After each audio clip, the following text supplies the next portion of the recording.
Welcome back to the Crash Course series aimed to remotely connect Cal Poly students with basic needs resources. This episode will introduce you to Cal Poly's meal voucher program. Chris is a Cal Poly student who lives off campus and just started a new job. But while he's waiting for his first paycheck to come in, he's been having a really hard time affording groceries. Thankfully, Chris's roommate recommended him to apply for meal vouchers.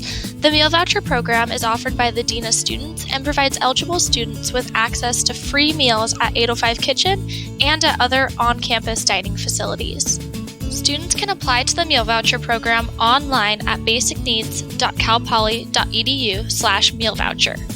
Also, Cal Poly students currently on a meal plan can donate meals online to support students in need by visiting calpolydining.com.